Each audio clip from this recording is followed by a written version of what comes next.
Vamos lá. Olá, internautas aqui da TV 61, do Expresso 61. Estamos começando mais um programa O Direito Achado na Rua, aqui pela TV 61. E hoje eu tenho a grata satisfação de receber aqui o professor Assis da Costa Oliveira. Ele é professor da Universidade Federal do Pará e da Universidade de Brasília. Ele participa de um importante grupo de estudos da infância e da juventude do Centro de Estudos Avançados Multidisciplinares da UNB. O professor Assis, ele também é membro da coordenação executiva que está coordenando uma comissão de mobilização nacional em defesa das crianças indígenas, e é justamente sobre esse tema que eu vou conversar aqui com o professor Assis. Como vai você, Assis? Tudo bem? Tudo bem, João? Que bom falar com você aqui, que bom falar com todos e todas e todos que nos escutam nesse dia, e esse é um tema muito importante para a gente poder debater com a sociedade. Exatamente, né, Assis? Especialmente aí depois da tristeza que vivemos aí com a morte do indigenista Bruno Pereira e do jornalista Dom Phillips, que está vinculada a essa questão da defesa dos povos indígenas. E a gente, quando fala em povos indígenas, a gente vê assim, um conjunto, e as crianças, né, que é um tema que você trabalha muito, e especificamente a questão das crianças indígenas, é quase não tratado quando a gente fala sobre questão indígena. E eu queria, então, já começar que você primeiro falasse um pouco do seu vínculo com o grupo de estudos O Direito Achado na Rua, qual a sua inserção dentro do grupo, e depois a gente avança para o tema central da nossa entrevista, que é justamente a defesa das crianças indígenas, né? E são questões muito fortes, né? Que as crianças indígenas estão sendo alvos, são submetidas, estão nessa linha de risco, né? São mortes, são estupros, e são temas muito fortes e importantes que a gente trate aqui. E, Assis, vamos começar então sobre a sua inserção no grupo de estudos Direito Achado na Rua.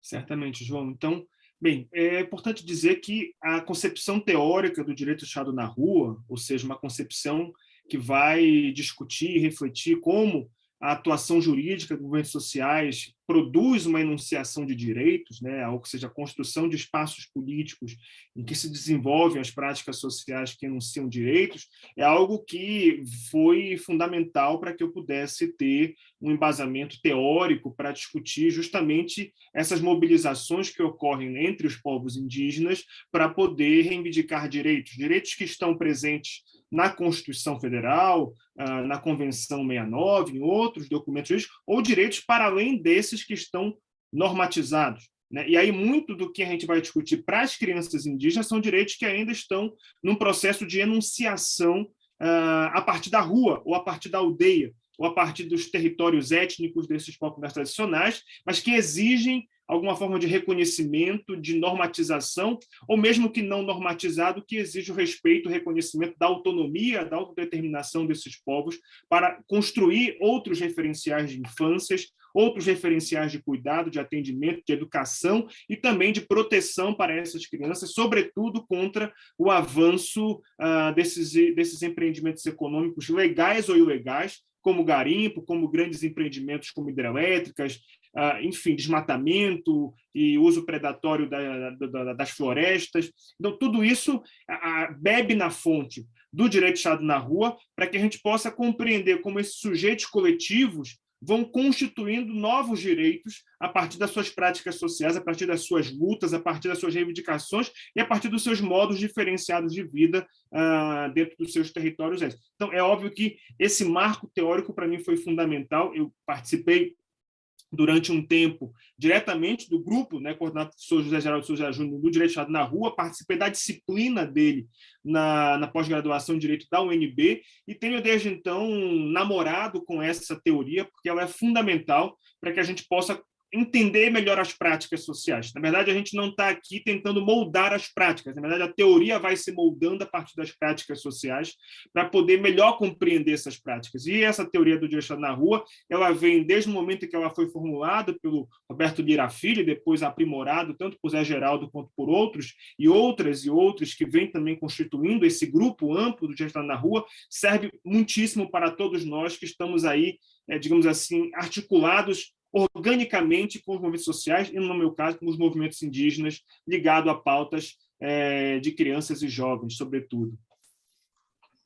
Assis, antes da gente avançar aqui no tema central, queria que você fizesse uma avaliação, assim, rapidinho, porque a criança, né, historicamente, a criança, ela sempre foi relegada, né, a últimos planos, né? Você não tem no conjunto da sociedade a visão da criança com seus direitos, com as agressões que ela sofre, com todo o desrespeito. Eu queria que você avaliasse um pouco isso, emendando com o fato de que a criança indígena é ainda mais inviabilizada do que a criança em geral. Aí a gente avança um pouco. A gente precisa lembrar que foi a partir da década de 80 que você tem, de fato, uma mobilização que vai tornar mais visível várias das violações que até aquele momento eram vistas como naturalizadas, né? Sobretudo a situação das crianças em situação de rua, as situações depois de exploração sexual, de abuso, exploração sexual, e as situações que vieram de carência de acesso à educação, à saúde, enfim, as políticas públicas em geral. Mas, de fato, uma boa parte das violências que são cometidas contra as crianças são, eu diria assim, acabam sendo invisibilizadas pelo próprio local onde ela ocorre, que é o ambiente doméstico. E aí você tem uma grande dificuldade de denúncia desses casos, né, de sair das barreiras do espaço doméstico, do ambiente, desse escudo familiar, e aí muitas das situações de agressão física, de violência sexual, predominantemente são no ambiente doméstico, né, e aí você tem essa grande barreira para a denúncia, né, e, sobretudo, depois as barreiras que envolvem o reconhecimento pela sociedade de que é uma violência grave, de que é um sujeito de direitos, porque durante muito tempo as crianças foram tratadas como objetos e não como sujeitos de direitos, né? Por vários interesses, seja do Estado, da família, da sociedade, nunca eram vistas como sujeitos com dignidade, mas sujeitos que deveriam ter alguma forma de intervenção para terem, de alguma forma, ou, de alguma forma, cumprirem objetivos que fossem objetivos do Estado, da sociedade e das suas famílias. Então, isso ainda é algo que, de vez em quando, ou muitas vezes, você percebe nas condutas tanto das famílias, quanto da sociedade, quanto do próprio Estado, né? E a gente tem que ter muito cuidado com isso. Agora, isso ganha um peso ainda maior para as crianças indígenas, ou uma configuração ainda mais grave para as crianças indígenas, porque aí você também está trabalhando uma série de noções coletivas de violência, de violações, como a violência ligada à invasão, aos seus territórios étnicos, à degradação do meio ambiente, ao não reconhecimento das suas identidades, sobretudo em crianças de povos que estão em contexto urbano, que vai afetar drasticamente as condições de vida dessas crianças e adolescentes, ou dessas crianças no sentido intercultural, porque nem todos os povos possuem a categoria adolescente, todos os povos indígenas trabalham com a categoria adolescente, né? Então, essa percepção de que nós estamos tratando de uma concepção diferenciada de infância, que envolve tanto o reconhecimento de outros marcadores culturais que vão significar essa produção da infância, né, nos mais variados sentidos, ou seja, como é que vai se dar a educação desses sujeitos, a relação com sua sexualidade, a relação com a sua saúde, a relação com os seres ancestrais, espirituais, com o território. Isso marca um viés do direito à diferença, mas também é importante trazer a perspectiva das injustiças históricas que vem desde o início da colonização, né, a invasão europeia aos territórios do que se constituiu como América Latina, ou Abya-Yala antes disso, ou Pindorama, que é a definição tupiniquim para o território que hoje a gente reconhece como sendo Brasil, mas que marca esse processo histórico de precarização, de extermínio, de epistemicídios e genocídios, etnocídios dos povos indígenas, e que ainda hoje estão presentes e que, contraditoriamente ou não, né? Mas a pandemia veio a acirrar ainda mais tanto o extermínio a partir da situação de saúde da pandemia, quanto também de avanço do agronegócio, de avanço das empresas e dos empreendimentos legais ou ilegais sobre os territórios indígenas. E aí você tem as situações que envolvem esses sujeitos, crianças, mulheres, idosos, sujeitos que estão dentro desses territórios que acabam sendo mais afetados ou com maior gravidade de afetação quando esses empreendimentos, quando essas violências coloniais se intensificam nos seus territórios étnicos, e aí a gente pôde ver a situação recentemente, a situação de morte, de homicídio, tanto do Dom quanto do Bruno, mas envolvendo ali uma região que é o Vale do Javari, assim como a região da terra indígena Yanomami, que está totalmente invadida, ocupada por, no caso do Vale do Javari, por pescadores ilegais, no caso dos Yanomamis, por 20 mil garimpeiros ilegais, né, e que você tem uma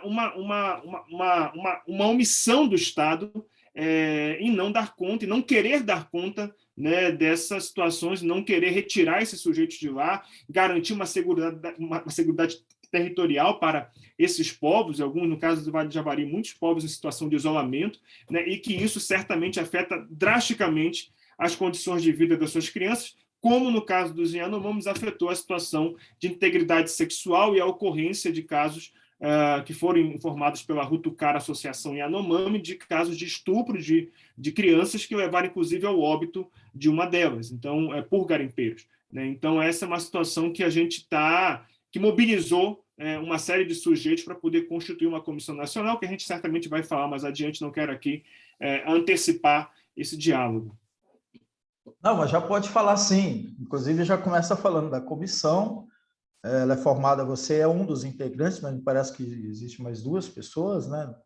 Então, vamos falar da comissão em termos de... A comissão, João, ela é formada hoje em dia por 86 pessoas. A maior parte delas são membros de povos indígenas do Brasil todo, do Oiapoque ao Chuí, do Rio Grande do Sul ao Amapá, e aí, sei lá, de Fortaleza até o Acre, né? Então, você tem aí uma pluridiversidade de sujeitos étnicos, né? E também de professores e professoras, estudantes e estudantes não indígenas, de personalidades públicas também do Brasil, como Leonardo Boff, enfim, pessoas que têm aí, que se sensibilizaram pela situação que os Yanomamis estão vivendo. Já não é de hoje isso, né? Essa situação já vem de bastante tempo, mas, volto a dizer, na pandemia isso se acirrou ainda mais. Aquela metáfora do passar a boiada, que foi dito pelo nosso, infelizmente, ex-ministro, né, do Meio Ambiente, naquela reunião interministerial, os Yanomamis, talvez ali com a terra indígena Cachoeira Seca, junto com o Vale do Javari, são os povos talvez que mais têm sentido essa situação de passar a boiada sobre seus direitos e suas vidas, né? E acabou que o fato que veio a público em abril desse ano, a partir de um relatório da Rutucara Associação Yanomami, de que chegou-se ao ponto de ocorrer tanto situações de estupro contra crianças Yanomami, quanto situações de exploração sexual, que aí são 2 categorias distintas, uma situação de abuso sexual, outra situação de exploração sexual, e inclusive levando ao óbito, né, crianças e mulheres Yanomamis. Então, essa situação limite, digamos assim, de precarização da dignidade, da vida, da condição humana dos sujeitos, levou aqui um conjunto de pessoas, aí, muito por conta da mobilização da professora Maria Lúcia Leal, que vem dentro do grupo Violes, um grupo de pesquisa da UNB. Ela vem coordenando essa articulação, né? E tanto eu quanto a professora Elizabeth, que estamos na coordenação executiva, viemos para poder somar com a Baiana, como é afetivamente conhecida. A Maria Lúcia, ela é conhecida como Baiana, também professora histórica da UNB, militante histórica da causa dos direitos da criança e adolescente, e articulou vários intelectuais, indígenas e não indígenas, militantes indígenas e não indígenas, para poder pensar coletivamente como atuar, como contribuir. Não é propriamente em como a gente vai ser protagonista dessa luta, mas como nós vamos contribuir com quem são de fato os protagonistas. A Rotokara Associação Yanomami, o Conselho Indígena de Roraima, a Articulação dos Povos Indígenas do Brasil, que essas são de fato os protagonistas indígenas, e nós, que não somos indígenas, estamos aqui para somar, para colaborar, para assessorar, para ver como eles nos demandam, e a partir dessa demanda, que é a base daquilo que diz o direito do Estado na rua, né? Essas práticas sociais que constroem outras enunciações de direitos, como é que nós, que somos não indígenas, podemos também contribuir para que essa enunciação de direitos tenha mais força, tenha mais inserção, tenha mais incidência política junto a quem deve incidir, no nosso caso, muito com olhar para o Congresso Nacional e para o Poder Executivo, naquilo que são de suas responsabilidades, e, de alguma forma, canalizar essas práticas sociais, essas mobilizações sociais, para ter alguma repercussão em termos de política pública, em termos de normativas, em termos de diagnósticos, em termos de produção de conhecimento. Né? Então, esse conjunto, e aí essa comissão teve já algumas reuniões entre maio e junho, e ao longo dessas reuniões nós elaboramos uma nota pública que está ainda em fase de recolhimento das assinaturas, mas essa nota pública ela traz tanto uma visualização não somente da situação das crianças Yanomami, mas da situação geral que ocorre no Brasil em termos das crianças indígenas, não é de hoje. Eu volto a dizer, com a pandemia se precarizou ainda mais as condições de vida dessas crianças nos seus territórios étnicos, e depois de fazer essa verificação mais geral, a gente trabalha alguns encaminhamentos de ações estratégicas, que estão organizadas em 3 eixos: o eixo de mobilização, em que o carro-chefe é constituir uma campanha nacional e internacional em defesa dos direitos das crianças indígenas. Depois, o eixo de diagnóstico, em que também a principal questão é a gente fazer uma pesquisa nacional que identifique melhor esses cenários de violação de direitos das crianças em relação às influências trazidas ou às causas motivadas por empreendimentos econômicos em seus territórios. E um terceiro eixo, que é o eixo de proposições legislativas, em que a principal demanda é uma audiência pública, que deve ocorrer agora em julho, para que a gente possa mobilizar o parlamento para discutir questões que envolvam justamente os cenários de vida, os direitos, as políticas públicas para as crianças indígenas.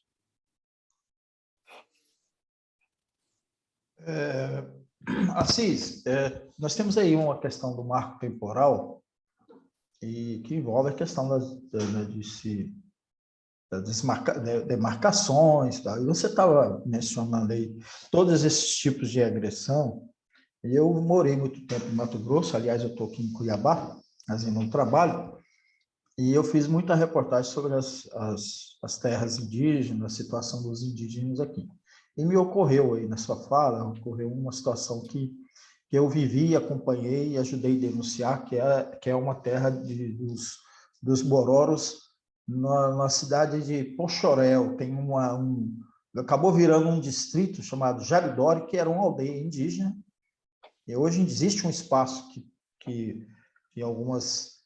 aliás, era uma reserva indígena, e hoje existe algum espaço que eles ficaram restritos no local, mas a maioria dessa população ela foi expulsa e foi morar nas periferias de Cuiabá, Várzea Grande, Rondonópolis e outras cidades.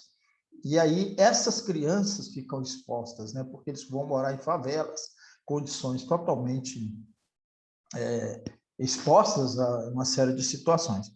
Então, eu vejo aí que o trabalho dessa comissão, ele, além de tratar dessa questão dos empreendimentos, das invasões com o garimpeiro, também tem que avançar um pouco sobre essa garantia dos territórios, né? Ameaçados aí, inclusive pela essa legislação. E aí você mencionou no final de sua fala a ação que vocês vão fazer junto ao Congresso Nacional. Então, eu queria que você comentasse um pouco sobre isso, né? O que esse retrocesso que a gente percebe que está aí no parlamento, algumas medidas, como o do marco temporal, e também a atitude desse governo, né? Que ele que tem permitido que esse avanço aí de garimpeiros, de pescadores ilegais, de retirada de madeira, fala-se inclusive no tráfico de drogas que transitam, né, impunemente, enfim. Queria que você fizesse uma avaliação sobre essa situação. Sim, João, agora. sim, com certeza. Não, existem um conjunto de ameaças no Congresso Nacional aos direitos indígenas, né? Eu acho que a discussão do marco temporal, tanto no Congresso Nacional quanto no STF, que também está em discussão no STF, o marco temporal, a discussão da flexibilização do licenciamento ambiental, a discussão da regulamentação do garimpo em terras indígenas, a discussão da retirada da incumbência, né, de demarcação das terras indígenas do Poder Executivo para o Poder Legislativo. Todos esses e outros mais são ameaças que estão colocadas no parlamento, e são ameaças que têm um patrocínio, que têm um incentivo, que têm um apoio da bancada governista. Isso é explícito, não é somente uma bancada ruralista, mas é uma bancada governista, né, porque tem o apoio do presidente, ou do nosso despresidente Jair Bolsonaro, que disse, antes de se eleger, que não ia mais demarcar nenhum palmo de terra para os povos indígenas, e de fato cumpriu. Esse é o governo, acabou de sair, né, o relatório da Fundação Anti-Indigenista, como esse relatório veio demarcar o que é hoje a Fundação Nacional do Índio, mostrando que ao longo dos 4 anos do governo Bolsonaro não houve nenhuma demarcação, nenhuma titulação de terra indígena. É o único governo federal que nós tivemos depois da redemocratização do Brasil que não vai demarcar nem reconhecer nenhum hectare de terra indígena, e isso é muito grave, isso é muito ruim, porque é importante dizer, João, e aí a gente volta mais uma vez na concepção do direito Estado na rua. Né? Quando a gente diz que essas práticas sociais vêm, de alguma forma, a constituir novos direitos que não estão presentes nos marcadores normativos, mas que estão presentes nas condições de vida, na existência social desses sujeitos, durante muito tempo e ainda hoje, as lideranças indígenas afirmam o primeiro grande direito das crianças indígenas é o direito à terra. Esse direito não está colocado expressamente no Estatuto da Criança e do Adolescente, que é o principal marcador normativo das crianças no Brasil, né? O Estatuto da Criança e do Adolescente é o 8.069, de 1990, né? Que disciplina ali todos os direitos que estão normatizados para as crianças e adolescentes no Brasil, não traz o direito à terra dentro desse estatuto, com mais de 250 artigos. Né? E quando nós trabalhamos essa mobilização, como hoje nós estamos trabalhando, o foco principal é justamente discutir o direito ao território, né? O direito à segurança desse território, o direito a viver num território onde possa expressar o seu bem viver, né, onde possa garantir a sua condição de vida, o seu desenvolvimento local e étnico, a partir da sua própria concepção de desenvolvimento, a partir da sua própria concepção de bem viver, né, e, evidentemente, assegurado a partir do Estado dessa proteção contra essas ameaças dessa economia capitalista. Né? Então, isso é fundamental que a gente possa colocar aqui em discussão. Primeiro, que há grandes ameaças presentes tanto no Parlamento quanto no STF, dependendo de como o STF discutiu o marco temporal, e foi retirado de pauta, era para ser discutido agora em junho, foi retirado de pauta e não tem previsão de quando vai voltar, infelizmente. Nós temos aí muitas ameaças presentes que podem tornar ainda mais grave as situações que estão hoje vivenciando os povos indígenas, porque a situação que eles hoje estão vivenciando é o seguinte: esses empreendimentos de garimpo legal, desmatamento ilegal, se baseiam no quê, sobretudo? Se baseiam nesse apoio que está colocado pelo governo Bolsonaro em dizer que continuem, mantenham, porque em algum momento a gente vai regulamentar isso, em algum momento a gente vai garantir com que isso se torne legal, se torne normativamente possível de vocês continuarem a cometer essas violações, cometer essas violências e explorar esses territórios de maneira muito predatória. Né? Mas se esses projetos de lei vierem de fato a vingar, e um ou outro somente, já traz uma situação ainda pior, porque aí você vai estar lutando não somente contra esses empreendimentos, você vai estar lutando contra essa normativa e contra o Estado, que vai legalizar e vai normatizar e vai dizer que é possível, né, que isso possa continuar a ocorrer. Né? Então, vai ser ainda mais difícil para os povos indígenas e certamente, o que está colocado hoje em dia, e essa mobilização que a gente fez, que está fazendo agora é muito voltado para quais são os compromissos que o Estado brasileiro tem e precisa ter com os povos indígenas, com a compreensão das crianças indígenas como sujeitos de direito, e não somente do Estatuto da Criança e do Adolescente, mas da Convenção 69 da OIT, da Constituição Federal de 88, do artigo 231, 232 da Constituição Federal de 88, que é o que disciplina os direitos indígenas, né, para que a gente possa repensar a forma como o Estado está atuando e, sobretudo, as omissões do Estado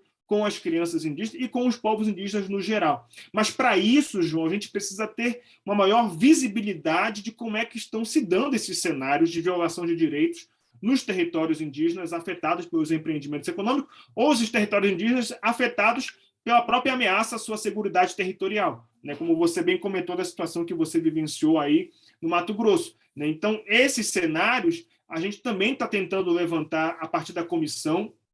É óbvio que isso exige um pouco de tempo, um tempo que muitas vezes, para o caso dos Yanomamis, não dá para a gente esperar tanto, né? Não dá para se fazer um levantamento nacional e só depois atuar na questão Yanomami. A gente está tentando direcionar a curto, médio e longo prazo, né, essas iniciativas para que a gente possa atender de maneira mais urgente, questões mais urgentes, e outras a gente conseguir ver a médio e longo prazo, e certamente tendo aí uma esperança, né? Acho que a Colômbia ontem nos deu mais esperança, quando elegeu um presidente, o primeiro presidente de esquerda da Colômbia, tendo esperança de que o próximo ano a gente vai tirar esse governo anti-indígena e a gente vai reduzir, não vou dizer que a gente vai retirar, mas a gente vai reduzir essa bancada anti-indígena que está no Congresso Nacional, elegendo mais pessoas, tanto deputados e deputadas como senadores e senadores, que sejam mais favoráveis a essas causas indígenas, porque a gente precisa, de fato, ter uma força maior, tanto no parlamento quanto no executivo, para conseguir mudar esses cenários, né? Porque senão a gente só vai, muitas vezes, enxugar gelo, né, sobre situações que a gente consegue atender agora, mas que estruturalmente vão se reproduzir se não se retirar esses invasores que estão nos territórios indígenas, como estão hoje no Vale do Javari, como estão hoje na terra indígena Yanomami. É uma avalanche de retrocessos, né, Assis? E eu queria pontuar mais uma delas para a gente encerrar, o armamento, né? O armamento assim, quero só passar outra informação aqui, né? A BR-070, que nasce em Brasília e vai terminar na Bolívia, na cidade de São Matias, ela passa pelo menos por dentro de duas reservas indígenas. Uma é Meruri, que é dos Bororos, fica perto de General Carneiro, perto de Barra do Garça, e depois ela passa na reserva de Sangradouro, que é Chavantes. A reserva de Sangradouro ela é muito mais impactada porque ela fica no município que é um dos maiores produtores de soja de Mato Grosso e do Brasil, que é o município de Primavera do Leste. Eu faço esse trajeto de carro e está pontilhado de clubes de caça e tiro, né? Tem um nome aí, clubes de caça e tiro. Ou seja, esses latifundiários eles estão se armando para quê? Para caçar só javali, né? Que é uma desculpa esfarrapada. Enfim, é uma outra também ameaça que essas populações indígenas estão sofrendo, né? Sim, sem dúvida. E essa situação a gente já vem acompanhando há algum tempo, por exemplo, ali na região de Dourados, do Mato Grosso do Sul, onde você também tem... E como é que se configura, né? Essas situações de armamento, né? Ou de uso de armas por latifundiários, mas não é... Na normativa, há essa possibilidade para você utilizar armamento para caça, mas não é somente isso, né? Você sabe, nós sabemos que essas armas são usadas para constituir verdadeiras milícias, né, jagunços, né, para que possam ser a segurança privada. E o que isso reflete? Isso reflete num processo tanto de aumento das mortes no campo, não somente indígenas, né, mas quando há a resistência de povos indígenas e outros povos ligados ao campo, você vê que essa resistência ela vem, sobretudo, a reação a essa resistência vem a partir desses latifundiários, desses membros do agronegócio que possuem essa segurança privada, como se diz, mas essa milícia particular, para atuar, né, no enfrentamento, e aí você tem muitas vezes a conivência tanto da polícia quanto do judiciário para que isso permaneça nesses territórios de maneira normalizada, né, naturalizada, né, e isso acaba gerando ou um silenciamento da resistência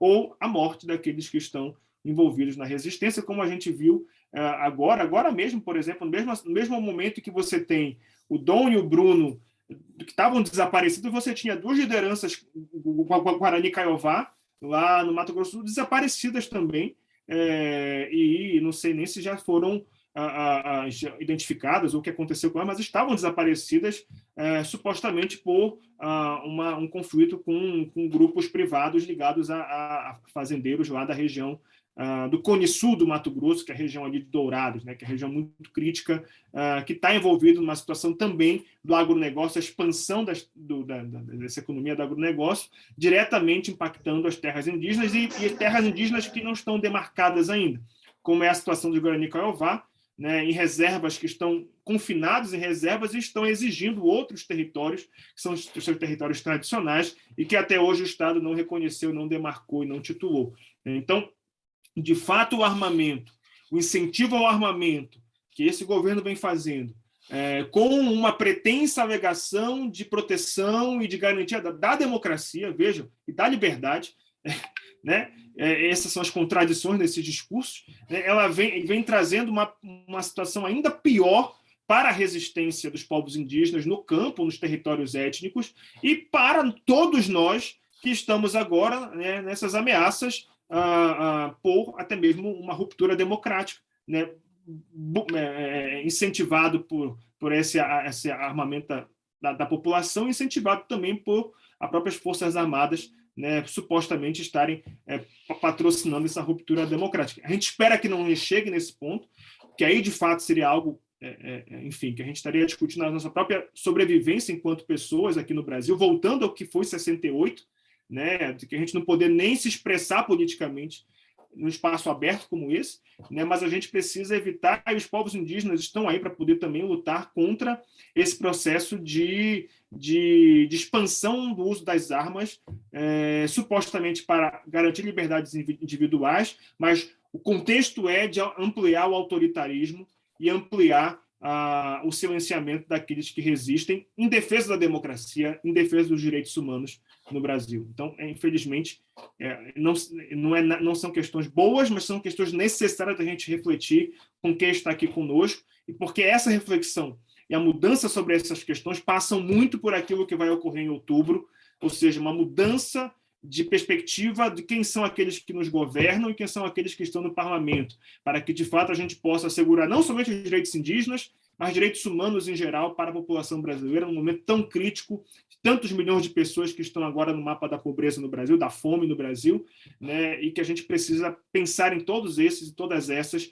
de maneira a, de fato, garantir cidadania e não o aumento do produto interno bruto brasileiro, que é, via de regra, aquilo que interessa a esse governo. Interessa o PIB e não o IDH, o desenvolvimento humano do Brasil, que continua a piorar a cada ano. Então, são essas questões, João, uma reflexão mais aberta agora no final, mas que a gente precisa ter muito cuidado e ter um olhar muito cuidadoso, né, para, de fato, tomar as devidas decisões mais adiante, quando cada um e cada uma de nós vai precisar tomar essas decisões. É o voto, né? No dia 2 de outubro. É o voto. É o voto. Sendo bem aberto, é o voto. É o voto. E a gente precisa beber esses ventos que vêm da América Latina, que vêm do Peru, que vêm do Chile, que vêm da Colômbia, porque aí sinalizam que há alternativa, que há possibilidades de você fortalecer a democracia, fortalecer o Estado de Direito, fortalecer os direitos humanos, mas precisa, para isso, mudar a perspectiva de quem está nos governando hoje em dia, e isso tem que ser tanto a nível de parlamento, quanto também de poder executivo, a nível federal e também estadual. Exatamente. Assis, agradeço muito, foi muito bom reencontrá-lo, né? Já tive a oportunidade de fazer outra entrevista com você. Quero deixar aí para suas considerações finais, rapidinho, que o nosso tempo está esgotando. Lembrar que a juventude indígena, lá na região onde você mencionou, teve um período que houve muitos suicídios de jovens justamente por conta dessa pressão, né, do agronegócio, do avanço sobre as suas comunidades, tirando suas perspectivas de vida. Então, a gente tem um minutinho para a gente encerrar. Tá certo, João. O sistema da juventude indígena entraria em outra discussão, envolvendo também o uso abusivo de álcool, o ingresso de entidades religiosas que modificam radicalmente as concepções espirituais e psicológicas desses povos, desses jovens, enfim. É um outro grupo de discussão, mas assim, queria deixar como um tema, talvez, para uma próxima conversa, certamente a gente pode avançar nessa discussão, mas hoje, nesse momento, queria agradecer a possibilidade de estar informando a sociedade sobre essa comissão, sobre essa mobilização, sobre outras questões que envolvem os direitos das crianças indígenas no Brasil, pedir para que a gente possa somar forças, vamos ter uma campanha nacional e internacional, então certamente você que nos escuta depois deve receber mais informações sobre essa campanha e certamente a gente vai ter, quanto maior a adesão, maior a força para ter sucesso nas medidas que vão ser colocadas ali. Então, agradeço muitíssimo e fico certamente para outras conversas mais para frente. Maravilha, vamos falar sobre a juventude na próxima oportunidade e vamos aguardar esse documento, que acho que é um gancho muito importante para a gente voltar a conversar aqui sobre o tema. Assis, obrigado a você que nos acompanhou aqui pela TV 61 e a gente volta na semana que vem com mais um O Direito Achado na Rua aqui pela TV 61. Um abraço para todo mundo.